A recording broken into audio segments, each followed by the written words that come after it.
Hello and welcome to the ADHD Mums podcast. I have not done a guest interview in, I reckon, about 3 months. And who best to kick it off than Gen Muir? How are you, Jen? So good, yes. Now, I always like to comment on the arrival. I arrived 10 minutes late, and then Jen has had a bit of a morning.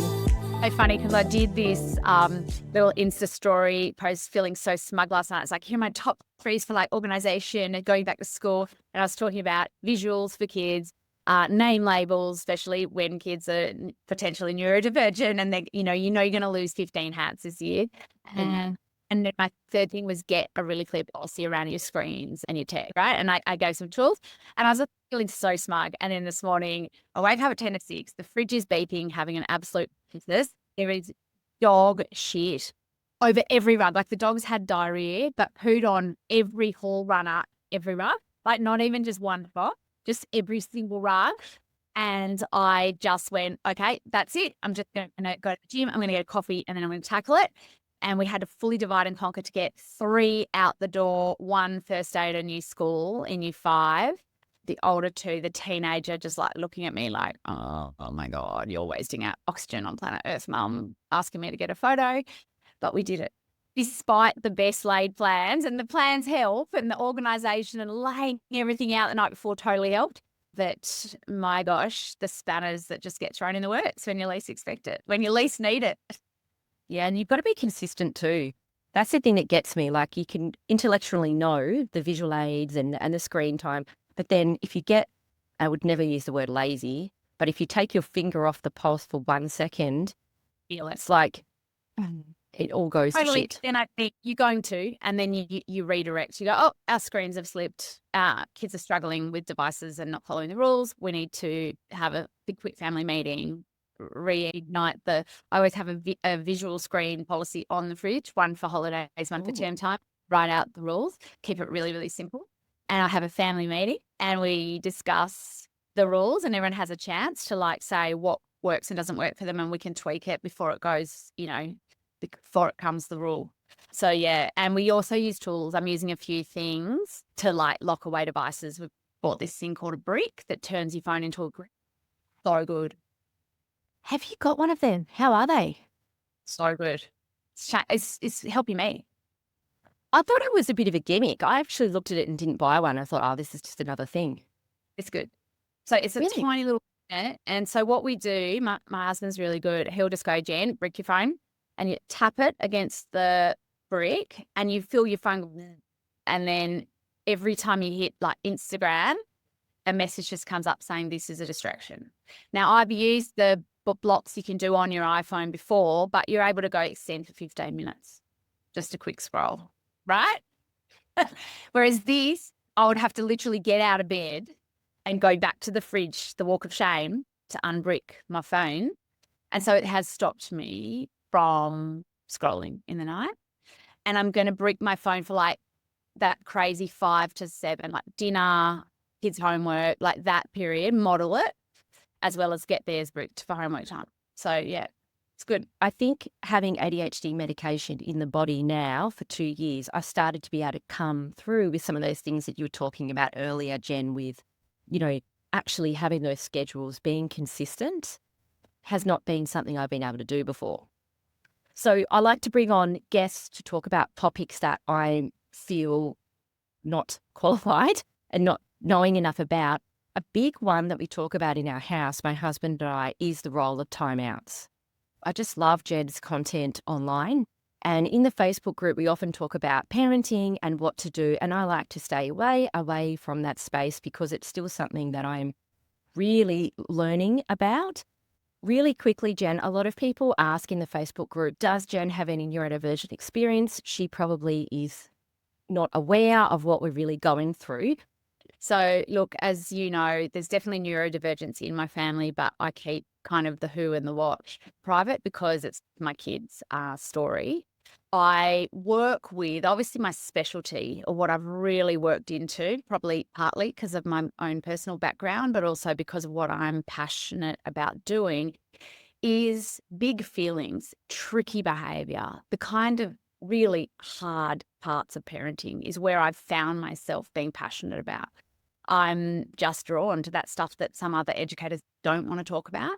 And so as a result of that, in addition to my personal experience, what has happened is I've wound up attracting lots of parents of kids that are absolutely going to either be neurodivergent and we don't know yet, or somewhere in that grey space in between.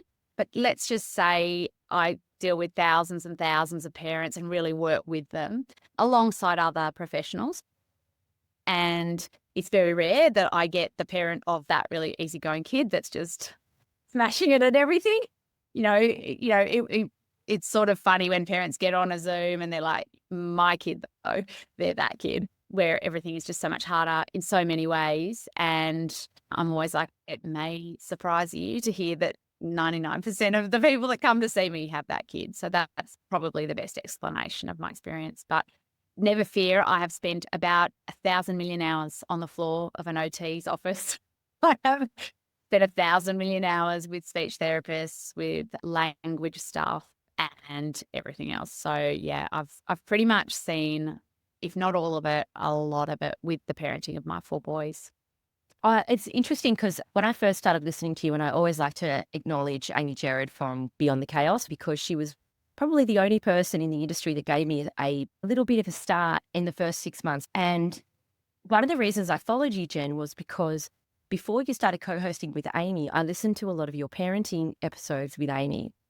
And to be honest, and I do tend to offend people with my honesty, I actually started listening to it thinking, this woman probably doesn't understand neurodivergent kids. It was a tricky topic. I think it was food, actually. And I thought, oh, she's not going to get it. And usually when I listen to some of those parenting podcasts, I'm always like, well, that kid needs an assessment. They need to see a pediatrician. They need to go to OT. And I was listening to this long scenario from Amy, and then you're like, well, that child probably needs to see an OT about some sensory issues. I think people can pick up from your books and your content that you're actually quite versed in that area. So we talk a lot about particularly discipline. And we've got that traditional belief, and my husband and I have this conversation a lot where he's more of a traditional person and I'm very soft. If I'm honest, I am I'm the softest person alive with parenting. I really have to try hard to be more strict. And we have this whole thing around timeouts because particularly one child that I have, I think gets quite angry and I don't think it works. But my husband, to be fair to him, he's like, okay, well, what else should we do? And then we get caught in this thing. So I was wondering, in terms of neurodivergent children, and I know that they're all different, but what are some of the things that are happening in their brain when they're going into timeout or they are removed? Yes. Okay. So I want to be clear. Timeouts don't work for any kid. Oh, But I relate to everything you just said, but timeouts don't work for any child, especially a kid that is under 6, but I would say much older than that. Now, if we add the layer of neurodivergence to that, right, that's that kid that already is struggling more than other kids. They're struggling often from the minute their feet hit the ground to regulate their sensory environment. They are the kid that's had their name called out more times in a park than a kid without neurodivergence. They are a kid for whom they want to go well, but it is so much harder for them. Now, let's pare it back and say timeouts don't work for any kid, because what we're asking a child to do in a timeout is regulate or organise feelings that they've already demonstrated they were not able to regulate or organise. And what we're saying is, and we'll take away the one thing that anchors you, is the connection with us, that safety and that sort of sense that we're with you, that you're lovable even when you're having a hard time. We're going to remove that. So now you're completely out there, exposed and vulnerable. And what it's going to do is increase cortisol in your child's brain. So I want to quickly talk about that. So when a child is not going well already, so there's already a behaviour problem, our child's not listening, not responding, and that's when we're grasping at either the timeout or the bribe. We're moving for either the stick or the carrot, always. And that's what was done to us. And our instinct is, I have to either do something to punish this behaviour and teach my child that's not okay, and that's the timeout, the threat, a punishment, I'll take away something, whatever it is. Or I'm going to bribe, distract, kind of, oh, look over there. If you get down off the table, I'll let you have more TV time, whatever that is, we're going to bribe. Now, those things will work when kids can. So I can just give you a really quick example. I could walk into my kids' rooms this afternoon and I could say, okay, everybody, if you clean up your rooms, you can all have extra screen time or dessert. They will clean their rooms. I can also equally walk in and do a threat. I can walk in and say, if you don't clean up your rooms, there will be no screen time. So that's our threat, which is equivalent to our timeout. Now, they may clean their rooms in that scenario, but I'm not teaching them how to regulate through their emotions. I'm not teaching them how to become intuitive, organized, to build the skills that are involved in being able to clean up in the first place, the organization skills. I'm not doing any of that. So when it comes to a timeout, I get why we do it. And believe me, I've even tried it. And we just know it inflames our kid. But I think particularly with this lens of a child with ADHD who is autistic or anything going on with that stuff where they struggle, it might be a child with anxiety, right? We know that that's going to send them into that place of dysregulation more often and sooner and harder, and they need more help, not less help. So I can't wait to talk about what we can do instead, but I want to be really clear, timeouts don't work for any kid. And and we'll give an alternative to a timeout that can work today as well. Okay, cool. I love where your head's at. We won't highlight too much of the problem because then you never get to the strategy. So one of the things I wanted to talk about is my husband thinks that timeouts teach consequences. That is his big thing. How are we teaching? But from what you said, this is not teaching any consequences at all, the timeout. So here's the biggest problem with this, right? Kids don't want to muck up. Kids want to go well, innately. They genuinely do, right? So if one of my kids hits the other, they're not hitting because they woke up this morning and thought, I know, I want to be the bad kid. I want to get in trouble with mum and dad. I want to get sent to my room. That's my goal for today. What we are often seeing is dysregulation in action. A kid hits because they don't have the skills, the underlying skills to regulate an emotion that has come up and deal with that in a pro-social way, which would be using your words or whatever, asking for help. So if we go with a timeout, we don't teach anything. So what we do is we isolate the child. We say, and I'll give you an example. One of my kids hits the other. I walk in, I say, we do not hit this family. Go to your room, come out when you can say you're sorry. Think about what you did and tell me why. My child may even be able to come out and tell me that they're sorry and why what they did was wrong, because they already know. Our kids know by 18 months it's not okay to hit. They know. Our kid knows. We've told them enough times. Why are they still hitting? There's a lack in skills, right? And a child with neurodivergence is going to have a bigger gap to fill in building those skills because there's more going on. They're more deeply feeling. They feel those emotions much bigger and stronger, or they sometimes may even have cumulative stuff like there is a descriptive language delay or something like that. That's going to also impact what's happening for that child and their ability to communicate under pressure. So my child will go to their room, they'll come back and say, they're sorry, I can set a timer for 27 minutes. My child's going to hit again. In fact, they're more likely to hit because they feel worse about themselves as a person. I've taken away the connection to me. Cortisol is flooding their body. So now they're less likely to be regulated. Here's an alternative. I walk in, I say, whoa, guys, I see two kids. I see that it's gone wrong here. I cannot let you hit each other. I'm getting between you. I'm going to move you. I'm going to move you over here. My job is to keep you safe, neutral. I'm in charge. I'm leading. It's not gentle. It's firm, right? It's fiercely loving and firm, right? But it's kind, because the underlying thing behind that is because you're a good kid and you don't want to be hitting. So I'm going to help you out. You're a good kid. You don't want to be standing on the table. I'm going to help you down. I'm not going to stand across the room going, get down. We don't stand on furniture in this house. I'm counting to 3. If you don't get down, you're having a timeout. That's not going to work. Cortisol is flooding and I look weak. I look like I'm not able to handle anything. And then that weakness in a highly sensitive child that they perceive in us is even scarier. They're like, my parent doesn't even have the wheel here. Yeah. Right? Yeah. That's a good point. So hard to do. But once we realize, and I can't wait to be really practical about how we're firm but kind, but that's the issue. When we're threatening, we look a bit weak. Like if your manager walks into the office and says, if you guys don't do your work today, I'm going to sack you all. Like it's not really conducive to good work. Yeah, it's interesting. My hubby and I are polar opposites, really. And he's such a great husband. Like, honestly, that man, I'm so lucky. So this is he's opposite to me, so he's bad. It's like we are opposites, but in a way that we both need to meet in the middle. So we went and saw a parenting psychologist that we see all the time. And initially, it was interesting before we went and did that. My husband thought that I should try and take charge of the boys the way he does. And just, I wanted to mention it because it was really interesting because it didn't feel genuine and it wasn't taken seriously and it had no effect because, as you said, it was like hollow. It was like, I'm trying to jump in and take charge, but it just came off really weird. And I was like, this doesn't feel right. Like, this is not my personality. Yeah, completely. And I'd love to add something that what we have with how we set limits, right? What we're trying to be is this balance of firm and kind, right? In our boundaries, in our moments where we would consider a timeout. We want to be kind of, how do I show up firm and kind? Now, half of us, we're very good at the firm, right? Which this is your hubby. They're very good at firm. Their instinct is, I've got this because I said so. I'm going to take charge. I've got the wheel when you clearly don't. They're really good at that. But if they do that without empathy and kindness, that firmness comes across as a little bit mean. We reflect back and go, that wasn't kind. It wasn't nice. And a timeout's like that, right? If we think about how to treat a human in general, go to your room and come back when you're calm. Would any of us like to be spoken to like that? Probably not. It's not kind. Like, it's not nice.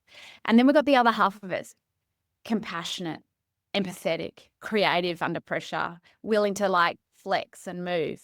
Now that's really good for kids too, right? You're bringing this other part to the table that's amazing. If we don't have enough of the firmness with it, like we have to work on what we got to bring up, we're a bit like a jellyfish and our kids are trying to push into the limit and find where the barricades are that keep them safe and they're not hitting it. And so they have to push harder and harder and harder to find that limit. So our goal within our boundaries is to work out, well, which side am I on? And therefore, what am I gently, compassionately bringing up? And where can I lean into my partner and they can lean into me? For those moments, I just can't bring that firmness, so they can't bring the kindness. Tap out and use each other. 96% of couples wind up with a person on the opposite side of that continuum. And that is ultimately the best outcome statistically for kids. So the good news is having that balance helps us. And often probably we lean more into that bit. I'm naturally firm. I have to really work on the compassion. I just want to go to your room. That's why I do what I do, because I've had to just rewire everything in me and bring up. I have to stop and find the compassion, find that sense of this is just a good kid having a hard time. That works for me. My husband has to ground his body and find his ability to say, my answer's no. That is really hard for him to do, right? I've seen that man stand by a trampoline for 45 minutes trying to get 4 kids off. Guys, you ready to get off now? How about now? Let's try a boat. Let's try something else. And I stand there going, is that what could be you? And he's like, not really. That is so funny. That is me. I will stand there and I'll just be like, oh, I'll just wait. You know, if they're not ready. It's interesting because my hubby, he's really improved, but this is about a year ago or so. He was a big fan of the ultimatum. So he would say, if you don't eat your dinner, you can't have an ice cream. That was it. Boom. And we call it, you know, they do that rock and water program at school. I don't know if they do that in New South Wales. We talk about being a rock and being water. My husband's fairly rock-like. Yeah.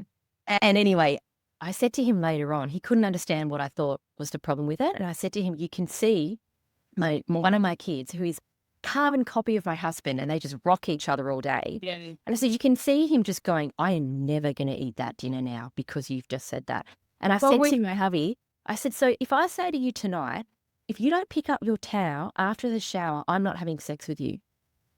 How would you feel? Would you run and pick up your towel? And he goes, no, I probably never pick up a towel again. I was like, well, that's the same thing, isn't it? Yeah, look, it is. It raises cortisol.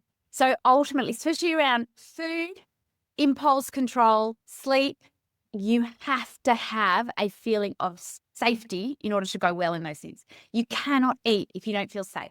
So if we raise cortisol with threats, our kids can't eat. They can't eat. Even if it looks like just defiance, I'm just digging my heels in, you threaten, so it's not. It's really just cortisol spikes, dysregulation spikes, because under threat, our fight-flight system kicks in. Now, once that kicks in, no one's hungry. So if we were to ditch the timeouts, what would we do instead? In a simple level, we want to do a time-in. So every situation that you think could be good for a timeout, you want to do a time-in. The biggest message you're giving to your child is, hey, you're not okay, and I know you need someone with you when you're not okay. Now, that might be a very firm, let's just say we're at the dinner table, a kid is just going off, they're dysregulated, they're impacting the rest of the family. Like often there's multiple kids, we've got other needs to consider. Now, we don't want to just sit there and let them kind of impact everybody all night, standing screaming by the table, for example. So we need to do something. And that might be a situation where we might have traditionally said, go to your room and come back when you come. But we know that what we're asking them to do is impossible. So what we might do instead is say, hey, I can see you're not okay. Let's go to your room together. And for some kids, often neurodivergent kids, but deeply feeling kids that have a really sort of strong shame connection with getting in trouble, they might go away, leave me alone. And they might try to kick us out of the room. You're allowed to leave. You're allowed to stay. There's no wrong or right. The message we're trying to give is, hey, I'm here when you're ready, or I'm going to be as close as I can without leaving you. We're not walking out and kind of leaving them.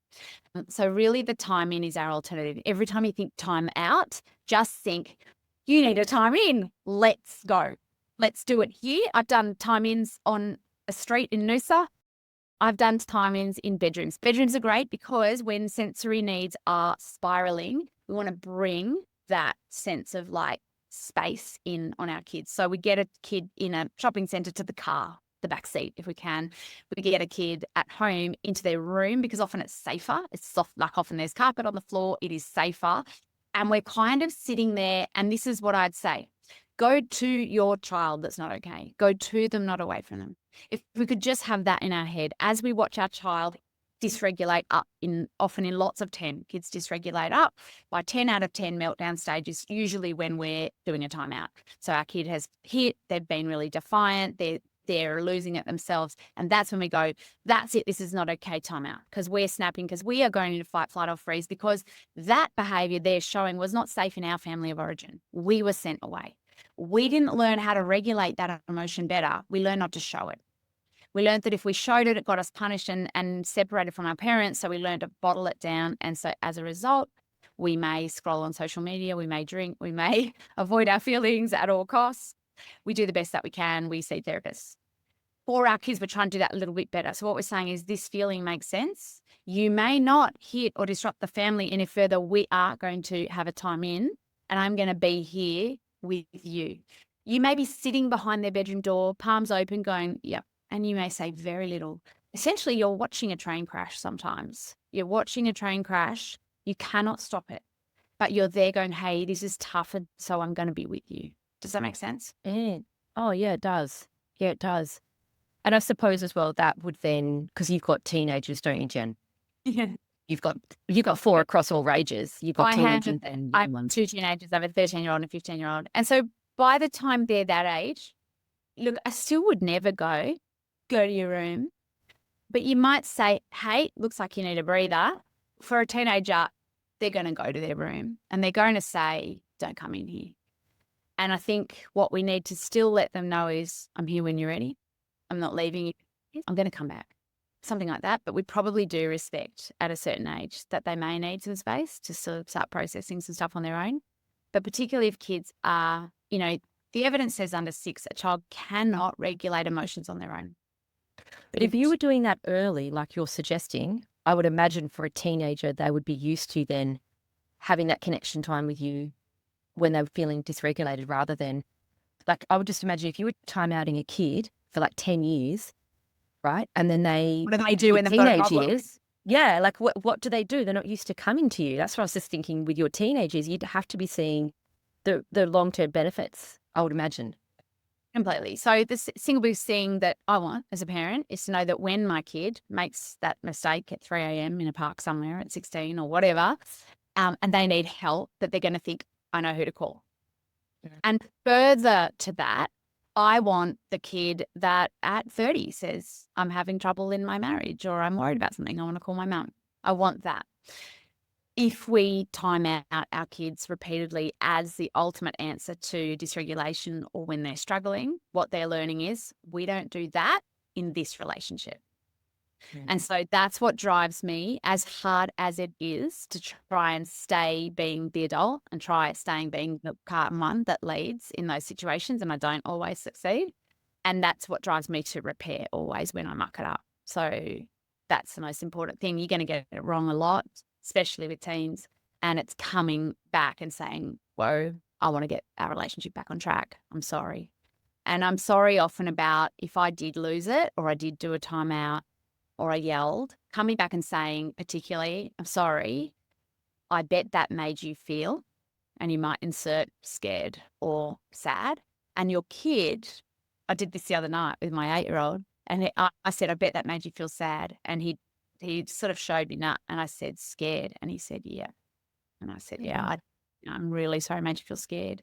Because, I snapped in a way that wasn't even the biggest deal. It was just like, 4 kids and he was sort of doing something and I just snapped a little bit. It wasn't even a big deal. And he showed me. I'm really upset about it. But that's what we've built, I think, is that he can tell me that made me feel scared. I didn't like it. And we're able to repair from that. But definitely it helps with the teenagers. Yeah, it's interesting. My hubby definitely had a belief around he couldn't understand why I thought we should apologise to our kids. It just wasn't in his brain of what he thought that we would ever do. But actually modelling that has been really important in terms of getting them to actually accept responsibility for things. Yeah. Oh, it teaches our kids how to say sorry. But most of us, I think the more interesting question, rather than should we say sorry to our kids, just think about something that happened to you as a kid and think about how it would feel if your parent rang you and said, hey, I've been thinking about some of the ways I handled some of those things growing up or those needs I missed. And I just want you to know, I didn't know what I know now. And yeah. imagine how would any of us feel about that? It would feel good even at 46. Right? There's no age. I think at 88, you go, yeah, I need to hear that. I need to hear that from my parent. So if we can do that with our kids, I think it's incredible. Wow. I'm going to give you a really tricky one. Now, I remember the sibling rivalry episode that we did, right? Yeah. And that transformed my children, who I said to you in the time hated each other. And you said, I don't think they hate each other. And I said, I think they do. And we went around. Anyway, I implemented some of the strategies, and if anyone wants to listen, they can go back to that episode. It was really, really good. So I'm going to give you a tricky one because I didn't think you could solve that one, but you did. Yep. Give me a tricky. This is our biggest tricky one at the moment. We have some chickens. Now, we have the most intense relationship with animals, and I want to be really clear. I don't like animals. I've never had a pet. I have 3 children who are like Bindi and Robert Irwin. All I do, I go to the toilet and I've got animal facts coming at me through the door. What would you prefer? What's more venomous? It's just constant. So I've really stepped into this animal place. We've moved on to acreage. It's been great. We have chickens. Now, we have a roster system for the chickens because everyone wants to do the chickens in the morning and everyone wants to do the chickens in the afternoon. There is some ownership over the chickens. We have 6 of them. So each child, I've got 3 kids, I've got 2 each. Now, my daughter doesn't feel that my youngest boy holds her chicken correctly. So every afternoon we have a physical showdown about who will put the chickens into the chicken barn. Regardless of who's on, it becomes a physical screaming. They will fight to the death over these chickens. And it's just a complete mess. It's in so much so that I've just been like sat down on the ground and been like, I just think the chickens have got to go because I just can't stand it anymore with the fighting. So in the moments of last night, I was trying to have a shower and they had a chicken blow up and I was half naked on the grass, running around, trying to get them to stop physically attacking each other over the chickens. I'm not sure in the afternoons what to do differently because I am just lost on it. Yeah. Okay. It's a really tough one. And I definitely have some ideas. Okay. So first of all, you've got one thing that's going really well. You've got your roster. But I'm wondering if we've sat down as a family and said, okay, the chicken thing, it's not working. And really gone to the underlying worry. So you've got one child, her concern about those chickens not being held right is Correct. Well, big-hearted worry that those chickens are going to get hurt. Yes. And she told me that she feels like a mum. She said, I feel responsible. I'm so worried about steaks. And she goes, I find it stressful and they don't do it right. She has to monitor. Yeah. Yeah. So really understanding her need to monitor and where that's coming from, but then taking charge of that. And we'll get to it in a minute, but it might be that we really talk about this isn't working. So from now on, the person that's on will be the only person that goes out and everybody the audience in the arena might have to wait inside, and we're going to all agree that that's the rule or something like that. But we've got to sit down and kind of go, we've got a problem. And again, I would really highlight it's not working for any of us. It's not working for me. So we really have to talk about that in advance. But we really want to get to the underlying feelings in that prep talk of like, what are we going to do? And then we have to make a plan. It's not just a roster, it's a plan for the problems. We've got a plan for the fact, now how, my little sensitive Bindi Irwin, how are you going to hold back from giving feedback and let mum be the one that oversees the holding of the chickens? And we can even put in place, you're going to show mum exactly how I can support the child that doesn't hold the chicken right, but I'm going to be the one that supports her. And you might feel so frustrated and want to take over, but you can't, because our rule is we all get a turn at putting the chickens away, because we have to do it in a way that's fair. And the only way your sister's going to learn how to care for those chickens properly is with practice. And so you're going to teach me how I help her hold the chickens, and we're going to really work on it, but you have to let me be the guide, because this isn't working having you guys get to fisticuffs. Now, there's a deeper layer to all of this, and we talked about it in the last meeting, but you have to understand what you're intervening in and what you're not. And there are often, when we really step out of the way of kids and actually get out of it completely, they are able to work out their conflict better than when we're in the middle, right? Except you just said they get to fisticuffs. So we know that we're going to have some core rules. So no hitting or hurting each other, animals, and our damage to property, right, is a really important core rule. And it's really important that whenever that core rule is being broken, you're moving towards your child and you're going, right, that's it. And not as a consequence, but we're going to have to go have a time and you just hit your brother. And even though it was your turn with the chickens, every single time you go to that response, I will consistently come towards you. I will consistently help you with that, contain you until you are regulated again, because we cannot have that behavior, cannot have it in repeat. And so it's about you can't be trying to have a shower when it's chicken time, because you know chicken time is going to be hairy. And so you've done your prep plan, you've got your core rules, and you're like, hey, I'm here to support. And if anybody breaks a core rule, I will be moving towards that person and helping them by moving them away. And a natural consequence of that is you're going to miss chicken time, because you will get taken to your room with me and we will calm down, because we cannot have a situation where we're hitting each other in front of these beautiful chickens. Does that make sense? What do you think? It does. No, it does. I think I've probably let it go too long. And now I'm probably avoiding the chickens. Like, I'm just like, oh, I just don't, I can't deal with it. Like, my husband and I are both, like, we would rather do anything else. Like, he'll say, I'll cook dinner and I'll clean up if you go out to those chickens. And I'll go, oh, no, I would do that. Plus, I'll do the dishwasher if you go. It's like avoiding a kid with separation anxiety. And yet, if we can just get in ahead, we make a plan, we do, yes, that feels really intensive, probably. Like, what? I'm going to devote my life to these chickens. You get in really confidently, lead the way with a clear plan and clear groundbreaking rules. If anyone calls anyone a name or is physically violent at all, anywhere to do with the chicken time, that person will go inside with dad or me. That's absolutely happening.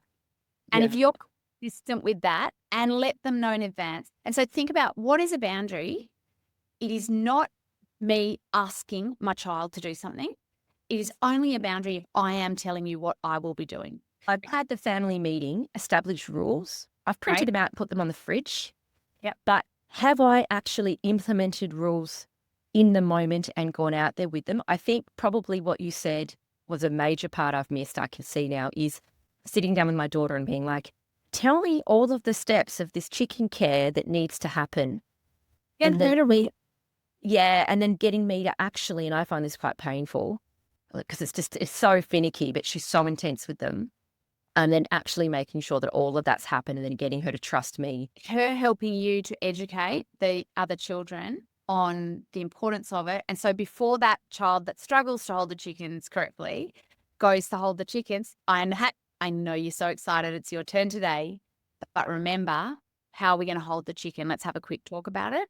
We're going to hold the chicken exactly the way Bindi Irwin has taught us to do it, because that's the best way for the chicken. The other thing in your prep plan, yes, it's what the rules are, but it's also what I will do if you struggle. I know you guys struggle because you feel so strongly about these chickens. I get it. You all have a strong belief about the way this should be done. And that makes sense. but we can't have the fighting around the chickens. So what I will do is if anyone is getting too worked up around the chickens, I will be helping you step away to calm down. I will Okay. do. And that's got to be on your plan so you know what you're doing in the moment as well. I reckon you do that for 36 hours, you will not have a problem with those chickens. Okay, so I'll have to get hubby on standby because that will be a two-person job. Going to take Bindi Irwin out because she's going to be the Yeah. one that's going to have to get out. And But then, if Irwin's our problem, we need to really sit down with Bindi and understand why she feels so passionately, why it's so hard. What can we do?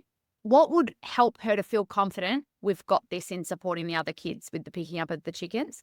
What do we need to know? How can she help us? Let's get her on our team. yeah, I reckon the part that we've missed is that getting this intense, like, system that she has on paper Yeah. and then trusting me or my husband to oversee it. Yeah. Because I actually think there's a part of her that she said she's very tired. She's exhausted with it, right? She's actually over it.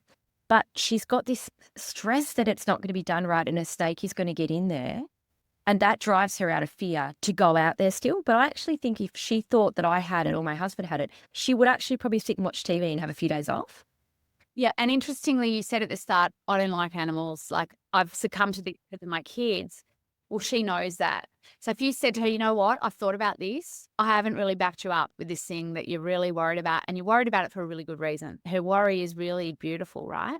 And so I'm going to take this on really seriously and support you with this. So I think that would make a difference too. So it's always about the connection, the understanding, particularly with the child that's struggling. It's always going to start there. Nothing's going to improve. We're going to be hitting our head against a brick wall unless we get into that. But then it's about our consistency being really clear when those core rules are being broken around the chickens that without fail, I won't turn away and just leave them to it. I will walk to them. And then at the same time, leaving them to sort out the lower level stuff. So when they are kind of having kids will, because they're meant to do this, they're fighting over this thing, it's part of development. We're not in the middle of everything, but we're very clear and upfront that once we're off track and we're breaking those core rules, I will be stepping in consistently and I will, this is what's going to happen. Yeah, I love that. I reckon you're right, though. I don't think it would take months of me going out there. And to be fair, my husband's really good at this stuff. Like, he's really firm but fair. Maybe he needs to be put on chickens for 3 days. I reckon you'd have it sorted. I reckon I'll have to pay him back with some cooking or something and he will be down. I'll have to send you an email in about a week's time and be like, the chickens have now settled down. Thank you. That was a tricky one. Now I just give you tricky ones. So what if a child's behaviour is aggressive? So we've spoken about the hitting, kicking and throwing things. How do we step in and set a firm boundary without isolating them? Yeah. Look, it's really, really hard. And some kids can get really aggressive. And what we have to remember is a child that's getting really aggressive is so terrified. It feels so horrible within their body that anything that isolates or, in the old days, smacking, right, is going to just make everything so much worse. But however, when a child is that dysregulated that they're hitting, kicking, hurting things, hurting people, throwing property, it is so important that consistently every single time we go towards our child, you're getting lower, but you are so in charge. It is so important that you're kind of predicting the next hit and you are ready to be bigger and stronger. And this is the most important thing. It's physically like, oh, can't let you hit. You can be mad, but you may not hit. It's kind of how it might look, which is, it's not gentle, like that whole gentle parenting thing that has misled a generation of parents in that my child's hitting me in the face and I say, please, darling, that hurts, mummy. It's just How not is it for hugging? Yeah, right? It's so wishy-washy. It's so terrifying for kids because they're like, I am out of control and you are looking like you're just going to let me. And that's really scary. So they absolutely need you to stop them. Now, many parents will say to me, you don't understand how big my 3-year-old, 4-year-old, 7-year-old is. I've worked with families where we've got a 7-year-old throwing glassware at parents' faces, right? Wow. Okay. And I would still say, and I get honestly, I get results. Like within a week, that behavior stops when parents start stopping their child. You don't ever want to just let a child throw chairs or glasses or as little kids just hitting you, right? Stop them. It's so much kinder because kids don't want to be hitting or throwing, and their bodies are doing that to seek the help. They're saying, stop me, help me, contain me. So in some cases, what we're doing to physically keep a child safe is that big bear hug around them. We're going to physically restrain them, and they might be thrashing against you, stop it, you're hurting me, whatever. Oh, yeah, yeah, yeah. Yeah, as if you're skinning them alive. You're like, I'm just bear hugging you, but okay. And what you're really doing is regulating yourself, but staying in charge. Hey, I got to keep you safe. And you may not say anything else. Don't try and tell them to take deep breaths. Don't try and do anything. That train is still crashing. But until our child knows, hey, I've got you, they can't go over the crest and then down. They're going to burst into tears, right? They're going to burst into tears. We just got to get them over that crest. So it's kind of about watching the crest and knowing when they've come over the other side. And one of the analogies I give to parents, one of them is imagine the little baby that's going, help, I'm freaking out. And we swaddle them up, we hold them tight, and we shush and we pat them, and we just co-regulate them instinctively, right? We don't say, oh, maybe he wants his freedom. We just wrap the baby, right? We're doing the same with a 3-year-old or a 5-year-old or even an 8-year-old that's still struggling to regulate.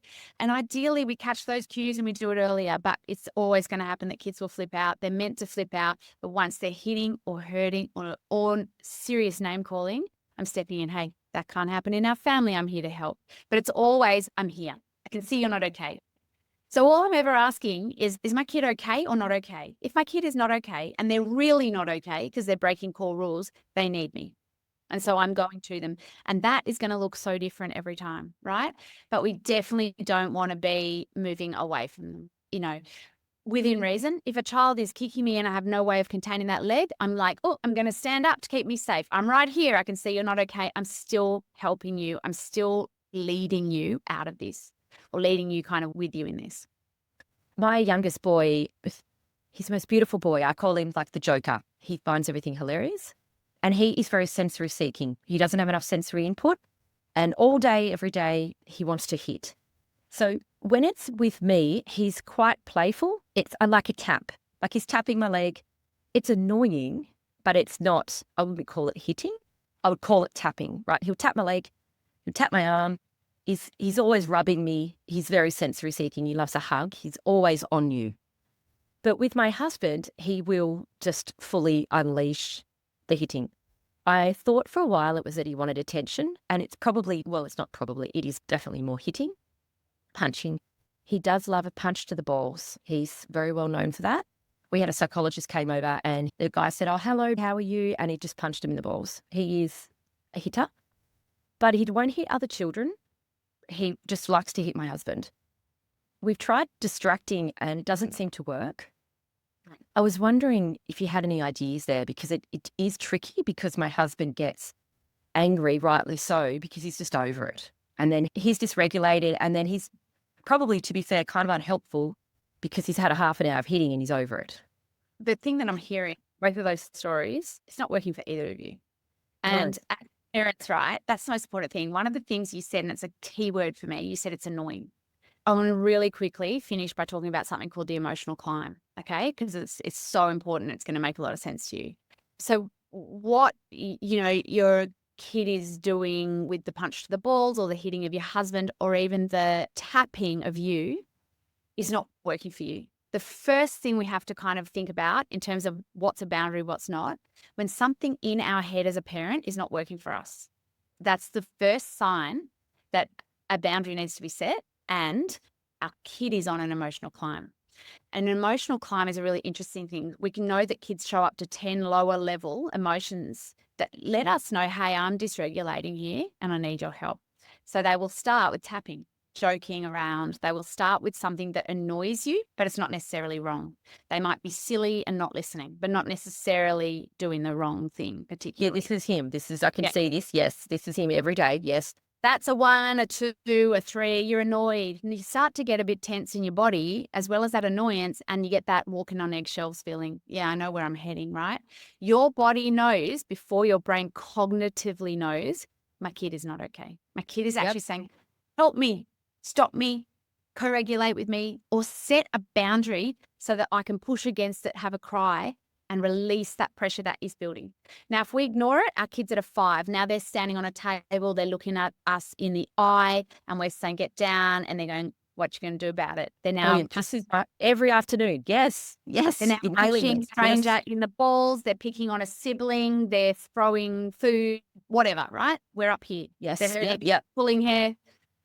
We might try to distract at that point, but our child is already tipped over to where now we're on a climb right up to where our kid potentially will hit a 10 out of 10 and they will go into full flight, fight, or freeze. They're fully going to lose it. And sometimes kids are going to do this climb irrespective. But if we can get really good, and I'll talk about you first and your husband, at noticing that lower level build into that climb and just going, you know what? I don't like being tapped. I'm allowed to say to my kid, love you to the moon and back.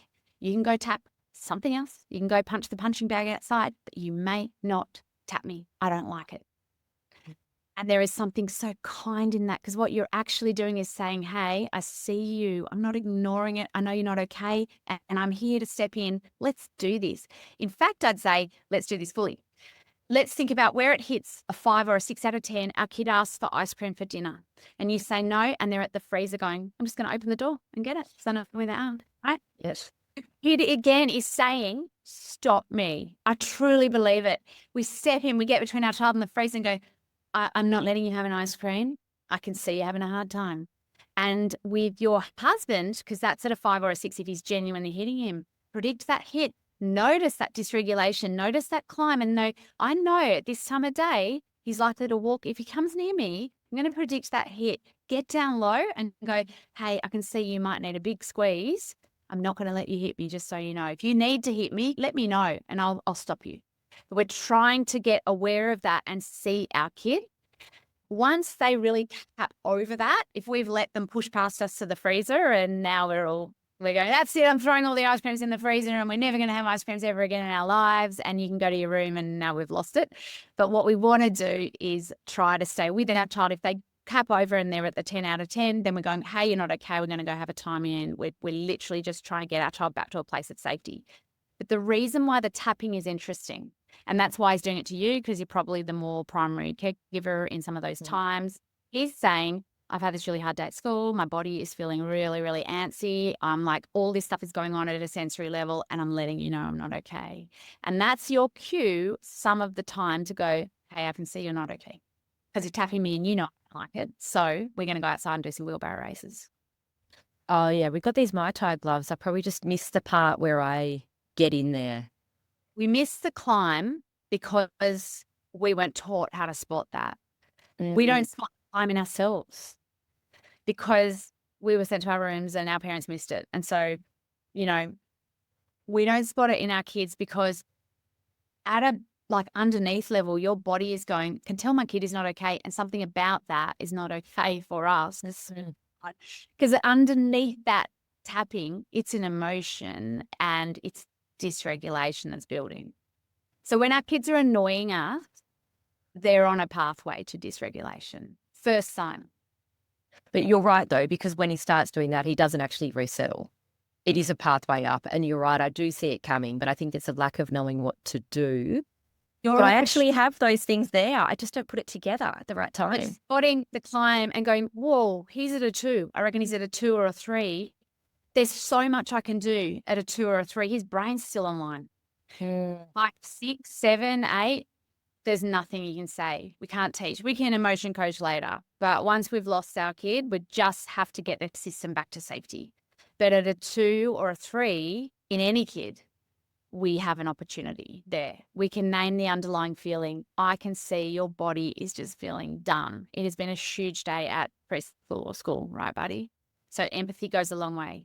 Naming what's happening in the body goes a long way. Helping him with those strategies. Let's have a drink of water. Let's have a big squeeze. Let's get you outside. I'm spotting that climb. It will not stop them every time. You may have a child that's like, no, I got to go there, because the meltdown's the discharge. It's the dog shaking. And a kid who's neurodivergent has to have more meltdowns. There's more to discharge. They're deeper feeling. So there's more. It's got to go. Sometimes you pick up. Thank you so much, Jen. That was my two most tricky parenting challenges at the moment. And our parenting psychologist has been away for like 8 weeks. How dare he? So that was so quick and so valuable. I so appreciate that. And I will send you an email and let you know how I go. If anyone's listening, they love the sound of Jen, please check out the show notes. I'm going to put the sibling rivalry episode. That was like a year ago. So it's probably, way down in everybody's list. So I'll put the episode link in there. Jen has got an amazing book. What is the name of your book, Jen? My book is called Little People, Big Feelings, and it does cover all this stuff. I also have a course called Smoother Siblings in 7 Days. I've broken down sibling content over 7 days because I think we learn better over those days. And it just gives you 1 7-minute video and one printout that you apply each day. And over that 7 days, you really get a handle on what's really happening underneath sibling dynamics, which, as we've discussed in that episode, it's not what it looks like. It's not your kid hates the other kid. It's all about us and getting to the underneath of that and how we respond. That's great. One of the things that stops me from doing online courses is like, I don't have time. So did you just say it was 1 7-minute video and then one worksheet a day and that's it? I could probably do that. I'm moving all my content away from like 1.5-hour webinars, and also because we know more than we ever knew, but what we're really doing is shifting our perspective. We're shifting an old idea, and we do that better when we break that stuff up. 7 minutes, 7 days. Wow. Yeah, because I would have listened to your sibling rivalry course and then I would have gone, I don't have time for that. But it would be too long. But actually, the 7-minute videos are great. Yeah. So it breaks it up. So day 1, you're just setting your core rules. And day 2, you're starting to understand with your protagonist what's really going on. So with your chicken lover, we get to that child and we sort of start to work on that and get the empathy going. And then day 3, we do something else. So it sort of works like that. And it builds up to sort of breaking up biffos and all those kind of things. Great. Okay. So we've got the book, we've got the course, and of course, we've got Beyond the Chaos, the podcast as well. Yeah. What I love about Beyond the Chaos is Amy Jarrett, who I just love, gives all kinds of scenarios, which are always highly relatable and hilarious. And then Jen breaks them down. And Amy, I love the way that she just says what everybody's thinking, particularly around one of those food episodes when you were doing some suggestions and then Amy was like, so I'm cooking food that my kids will never eat. She said blatantly, flat, blunt, straight in there. And I was like, that's exactly what I was thinking. So if anyone would like to just do a bit of a taster on Jen, Beyond the Chaos is a great podcast as well. I really have to thank you for your time, Jen. I know you're really busy. I love what you do and I love your content. It really aligns with what ADHD Mums is about, which is taking care of the mum and giving bite-sized strategies because, we just don't have the time. Parents are sinking. They are. So I really appreciate some really practical, relatable and quick strategies that will work. So thank you so much for your time. Absolute pleasure. Thanks for having me. Let's do it again. Thanks, Jen. Bye. The key message here is you are not alone. Thank you for listening. If you enjoyed this episode, follow us on Instagram or head over and join our amazing ADHD Mums podcast Facebook community. Everything you do matters and helps to spread the word about what neurodiversity in females looks like.